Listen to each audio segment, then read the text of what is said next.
The Five Nights at Freddy's games are purely made to be horror. It's meant to scare the player out of his chair.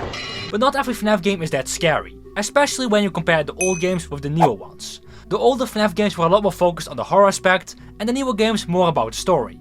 But that doesn't mean that every FNAF game that Scott made was actually terrifying. There are some less scary ones than others. So I thought, why don't I rank just every FNAF game on how scary they are? Which games are an absolute nightmare to play, and which ones are just a snooze fest? To rank every game on how scary they are, I will be looking at 3 topics: the environment, ambience and jump scares. For each topic, the game receives a certain number of points between the 1 and 10. How more points a game gets, how high it ends up in the tier list. Every rank has a specific amount of points to reach that rank. Like to reach the top tier, a game has to get between 25 and 30 points. If it has 24 points, it will go a tier lower. I find this a fair way to rank every game. Now let's start the ranking and take a look at the first game. FNAF 1 did an amazing job of being a terrifying mascot horror game back in 2014. A sit and survive game where you can only close doors and check cameras. It's a simple concept, but the execution was great. The animatronics have some disturbing poses on the cameras, and not able to see them moving makes this game very eerie. Because you're stuck in the office and can't see the animatronics, you will always have that feeling that you will get jump scared any second. You never feel comfortable when playing this game. The Easter eggs also made this game very creepy, especially the Golden Freddy one. Not knowing this character's existence and then out of nowhere spawning inside of your office is so uncanny.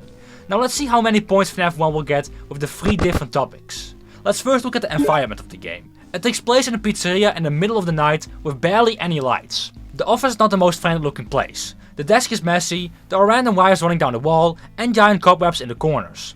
There are also random drawings of kids on the wall and a poster of the band, which makes the office more creepy than nice in my opinion. It's definitely a place that doesn't make you feel safe. The most creepy room is definitely the parts and service room, with all its robotic heads and body parts. I'll give the environment 9 points. It's definitely one of the scariest places from all the FNAF games. The ambience in FNAF 1 is perfect. There's a creepy atmosphere around the pizzeria. You don't feel very comfortable. What I like most is the ambience music playing in the back. It makes the game more creepy and sinister, and it doesn't sound too repetitive. The circus theme is probably the most terrifying of all the background sounds. Every time I hear this, I get the creeps. I'll give the ambience 8 points. The last topic are the jump scares. FNAF 1 has some great jump scares. Chica and Bonnie work very well, and Freddy's unexpected jump scare always gets me. Only Foxy's jump scare in the corner doesn't really work for me. I find it a lot more scarier when the animatronic is in front of your face than when it's just in a corner far away. The jump scares of FNAF 1 will get a solid 7 points. In total, FNAF 1 got 24 points, so it ends up in the frightening tier. FNAF 2 is a little bit less scary than the first game in my opinion. It's the same formula, a sit and survive game, but this time it's a lot more chaotic. Instead of having 4 animatronics in the location, you now have 10 animatronics. Let's take a look at the environment of the place. It's the same idea as FNAF 1. It takes place in a pizzeria in the middle of the night. This pizzeria is a lot bigger than the first one, which I don't really like. A smaller pizzeria means the danger is much closer. The FNAF 2 location is so big that you don't feel the danger of the place. The animatronics you can see for the cameras are also not that scary. It doesn't really terrify me like the FNAF 1 cameras does. Especially this parts and service room has a huge downgrade. There are no parts of animatronics to be found, only the witted animatronics. The office has the same vibe as the FNAF 1 office. It's only a bit bigger and it has no doors. The no doors thing does make the game a lot more scarier, since you can only trust your mask and never know if the animatronic really notices it. For the environment, the game gets 7 points. The background music you hear all the time in FNAF 2 is probably the most annoying ambient sound. It's constantly repeating itself, and when I hear this, I always think of memes nowadays. Like I said, there are now 10 animatronics to deal with, which makes the game a lot more chaotic. Instead of having that uncomfortable feeling that nothing seems to happen, you now have the feeling that there is always danger nearby. That does sound like a good thing for a horror game, but it's not. Because there is so much going on, you're rather focusing on surviving than getting scared. Which brings me to the next topic, the jump scares. Like FNAF 1, they are still unpredictable. Because you're much more focused on surviving the night, the jump scares can hit you more than the first game. But it does make me more angry than scared. In the first game, if I get jump scared, I also get angry. But it's also a relief that the gameplay is done. I don't have this feeling with FNAF 2. If I get jump scared, I'm getting frustrated and immediately restart the game. So I'll give 5 points for its ambience and 6 points for the jump scares. In total, FNAF 2 got 18 points, so it will end up in the creepy rank. FNAF 3 has a good scary environment. This time it takes place in a walk-in horror attraction. The location is filled with relics from old establishments, like animatronic parts and arcades. It's one of the smallest locations of all the FNAF games, which brings the danger much closer to you. There's only one animatronic that can kill you, and that's Springtrap. In the game, you have to find him on the cameras and try to bring him all the way back to the start of the building. Springtrap has some really horrifying poses on the cameras, and because you have to use the cameras a lot, you will see Springtrap all the time. I also get the creeps when Springtrap is found at the office and just stares at you through the glass. Speaking about the office, this one also looks very unpleasant to work in, and it doesn't make you feel very safe. I'll give the environment 8 points. The ambience for FNAF 3 works pretty good. It doesn't have an annoying background music like FNAF 2 does. Sometimes you see the Phantom animatronics in the office, like Phantom Freddy passing by or Phantom Foxy just standing in the corner. This gives off a much creepier feeling about the place. I'll give the ambience 7 points. The jump scares in FNAF 3 are definitely the weakest point of the game. They do not scare the player at all. Springtrap has the worst jump scare from all the characters. He just peeks in the office and greets you. The fans are a bit better, but they are still pretty predictable. Sometimes they will get you. I can't give more than 3 points to FNAF 3's jump scares. FNAF 3 earned 18 points, just like FNAF 2, so this one will also go in the creepy rank. Now over to FNAF 4, one of the scariest FNAF games out there. The game takes place in a bedroom, with 2 doors on your left and right, and a big closet in front of you. It's not confirmed if this is a real bedroom in a random house, or a secret room inside of Sid's location. I myself believe that this is a secret room in Sid's location, and that William Afton brought kids here that he kidnapped. Which makes the place of course much more horrifying. The bedroom is filled with old toys and looks not that comfortable to stay in. There are of course no cameras you can use. The only way of knowing that there's an animatronic in the hallway is by opening the door and listen for breathing. This can make you very uncomfortable when staring at the pitch dark hallway, not knowing an animatronic is right in front of your face or not. If you listen for too long or accidentally shine your flashlight on an animatronic, you get jump scared. These jump scares can really get you, and they are never predictable.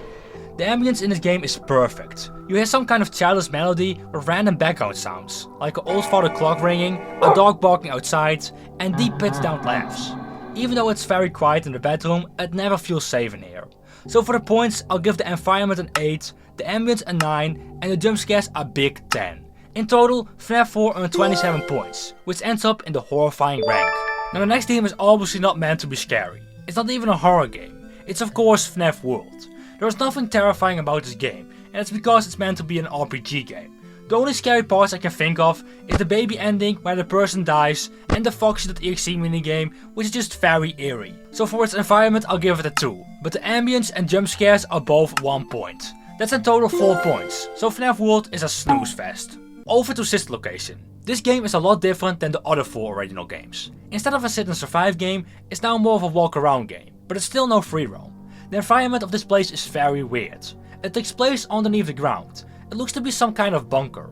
This building is not meant to be a pizzeria, instead it's a warehouse where you can rent animatronics for birthday parties. The place looks very industrial and a bit sci-fi with these weird control panels. There are a lot of tubes and wires around the building. It's also very grey. There's almost no other color to see.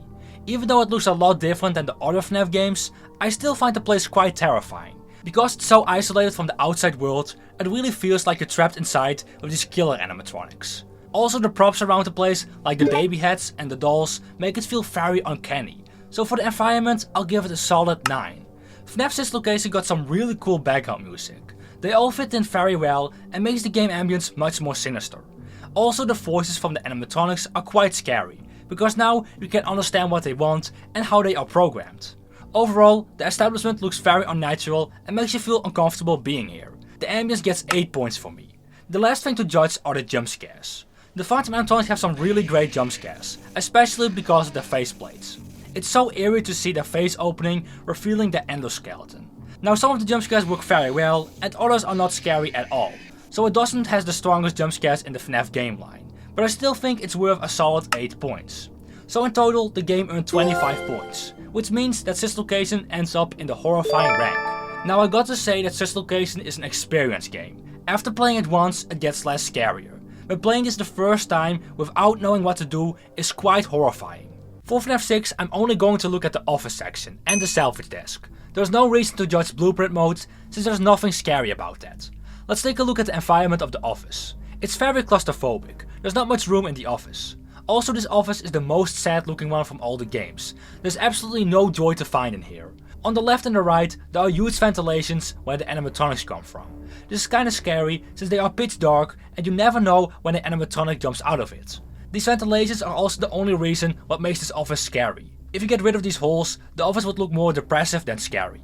The selfish desk looks a lot more terrifying. It's like you're trapped in a void with only one light, a table, and a messed up looking animatronic staring at you. This room is definitely not comfortable to stay in. For its environment, I'll give it a 7. The ambience in the office is very good. There is just no sound, only the computer and ventilation make some noises. This makes the nights very intense. Also, when an animatronic is near your location, they start to whisper through the vent. You may not recognize me at first, but I assure you, it's still me. This can stress the player out and make him very uncomfortable. Not only the ambience in the office is very good, it also works in the salvage room. You hear some kind of hissing in the back, and every time Henry starts an audio prompt that sounds very eerie. The ambience is fantastic in FNAF 6. I'll give it 10 points. The jump scares in this game don't disappoint either. They're a bit predictable with the whispers you hear, but it still gets you. I think the whispers makes it even more scarier, since you now know you can stop it, but not 100% sure they are gone. Also at the salvage desk it's quite horrifying. If you miss one movement, they can jump scare you out of nowhere. So you really have to pay attention on every pose it's making. I'll give the jump scares in FNAF 6 9 points. In total, this game scored 26 points, so FNAF 6 goes in the horrifying rank.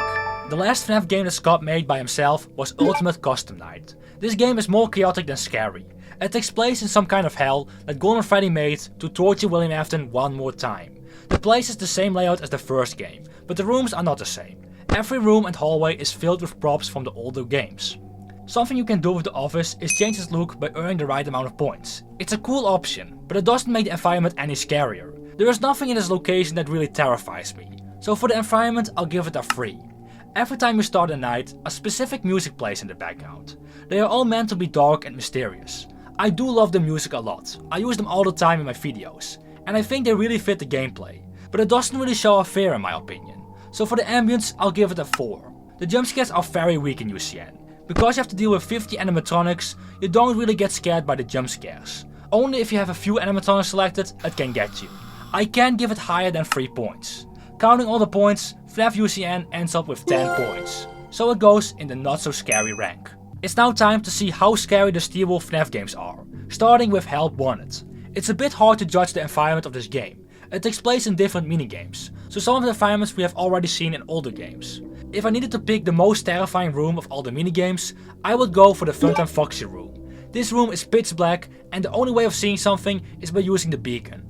I guess the hub can also be a bit scary with Glitch Trap, especially when you flick the lever and go into this weird blacklight mode. For the environment I'll give it a 7. There are some terrifying and not so scary parts in Help Wanted. The ambience is pretty good, it can make you feel very uncomfortable, especially if you're in VR. But most of these ambient sounds have already been made in the older games, so it's a bit cheating. So for that reason I'll give the ambience also a 7. The jump scares in VR are really terrifying. Now you will for real get to see the animatronics screaming right into your face. There is still the problem that some jump scares don't really get you, but most of them work pretty good.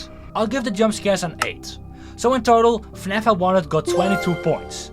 It goes right into the frightening rank. Now I did make this decision by looking at the VR version of Help Wanted. I know that platform mode is less scarier, so I want to make it fair by judging the VR version. We're not done with Help Wanted yet. I also have to rank the Dreadbear DLC. I like the environment of the place. It's an old farm with a lot of Halloween decorations. Now because it's a Halloween themed hub, I don't find it really scary. I see Halloween more as a fun holiday than an actual frightening theme. So for its environment, I'll give it a 6. It's nice, but not that scary. I really love the music you hear playing in the back. It fits nicely in the Halloween theme. There are sometimes small Easter eggs happening in the hub, like Dreadbear walking past the player or Glitch Trap dancing in the back. These Easter eggs can actually be pretty scary. For its ambience I'll give it an 8. The jump scares in the minigames are pretty good, but most of the jump scares are very predictable. It's more that the gameplay is much scarier than the jump scares itself. The jump scares will get a 6. In total that's 20 points, so the Curse of Dreadbear will end up in the frightening tier. The next game is FNAF Security Breach. This game takes place in a huge Fazbear themed mall called the Pizzaplex. So that means that there are a lot of different rooms here. Most of the rooms and attractions are not scary at all. I guess the only scary places are the rooms with barely any lights on, like the sewers and the Ender Warehouse. But these places also don't show a lot of fear. It's just a dark place, that's it. I don't really get scared by trash, you know? It makes sense that this place is not meant to scare you, since it's built to entertain kids. So for its environment I'll give it a 3. I love the place, but for its horror aspect I can't give it a lot of points. The ambience in this game can take a lot of turns. One moment you're happily sitting here in Faster Blast, enjoying the background music, and 10 minutes later you feel the tension when you have to avoid Chica in the sewers. These more darker moments in the game are still not quite that scary. I love the ambience music and sounds in the back, but it doesn't terrify me. For the ambience, I can't give it more than 5 points. The jumpscares in this game are one of the most predictable ones from all the FNAF games. You can literally see the animatronic running up to you and jumpscare you.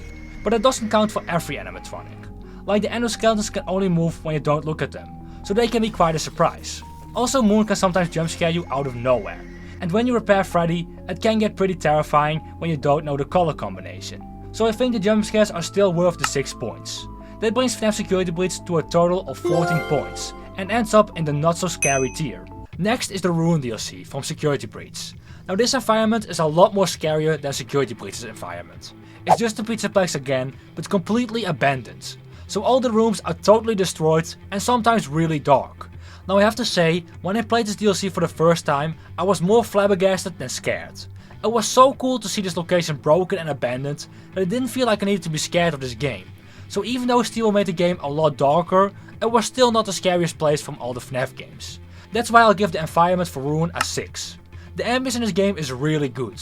A lot of the times you get jump scared by falling objects and collapsing fans. It makes the place feel a lot more abandoned and it is falling apart. Also the music that originally played in the pizzaplex is now very distorted.